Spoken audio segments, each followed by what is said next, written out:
И снова здравствуйте, мои уважаемые зрители. На дворе у нас заканчивается 11 марта, и сегодня вечером итоговый обзор, что случилось, какие события на фронтах произошли, и так по порядку. Вечером пришло сообщение от губернатора Николаевской области Кима о том, что его гарнизон пытается контратаковать направление атаки северо-запад населенный пункт Гурьевка. Результаты этой ночной вылазки пока непонятны, но, как говорится, поживем, увидим, доживем до утра. Утром, я думаю, станет все понятно. Здесь пока больше никаких новостей нет.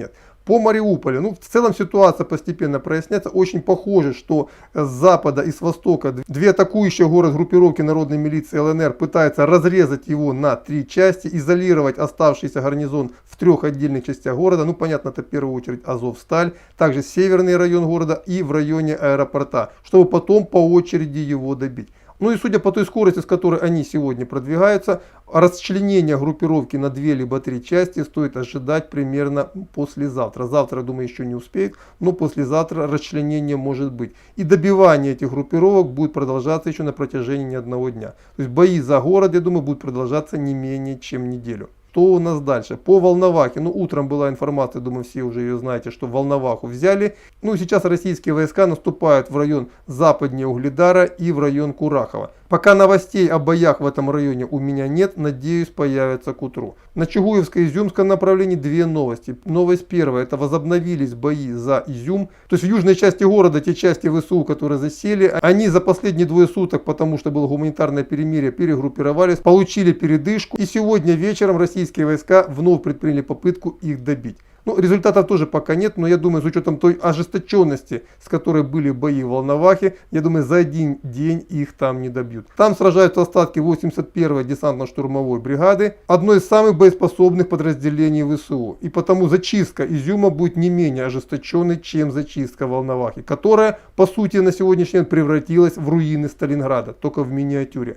То есть ничего хорошего для жителей Изюма я сказать не могу. К сожалению, их город уже приговорен. И также вторая новость, она пришла с Чугуева. ВСУ взорвали железнодорожный мост через Северский Донец, а это говорит о том, что российские войска приближаются и готовятся к атаке. Очень может быть, завтра мы увидим уже бои за этот город. И последние новости, которые пришли из Киева, вернее из-под Киева. Жители дальних пригородов столицы, это Васильков и Фастов, говорят о том, что их города готовят к усиленной обороне, и тем самым я не могу обнадежить теперь и жителей этих городов. Скорее всего, за ваши города будет идти очень серьезная драка, чреватая очень большими разрушениями. То есть жители городов сообщают о том, что ВСУ прибрасывают туда очень серьезные силы, танки, бронемашины. Все это окапывается по городу, размещаются артиллерийские установки. В общем, как и жителям Изюма, я жителям Фастова советую, пока не поздно, подумать о своей безопасности. И то же самое касается жителей Василькова. Потому что фронт к вашим городам приближается. Что касается ситуации восточнее Киева, то российские войска сегодня днем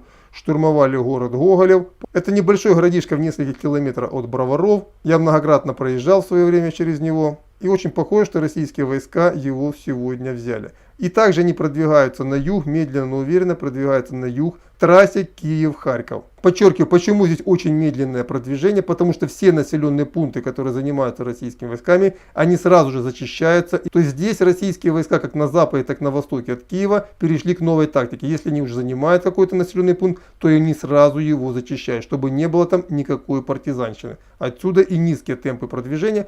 Правда, надо сказать, что российские войска и не собираются брать пока штурмом город Киев. Наоборот, для российского командования гораздо выгоднее, чем большее количество населения именно покинуло этот город. На самом деле здесь есть два смысла. Во-первых, гораздо меньше будет жертв во время его штурма. Кстати, это касается не только Киева, но и, например, Харькова. А второй момент, когда эти города будут освобождены, гораздо меньше будет проблем с обеспечением оставшегося в них населения. Вот это то, что я могу сказать сегодня по состоянию на вечер 11 марта. Следующий выпуск будет уже завтра утром и будет посвящен очень интересной и глобальной теме. То есть утром мы сегодня поговорили о том, как воздействуют санкции на Россию, а завтра утром я хочу поговорить о том, что ожидает Европу уже в самое ближайшее время. Все, на этом пока все. Анонс сделан. До свидания и до завтра.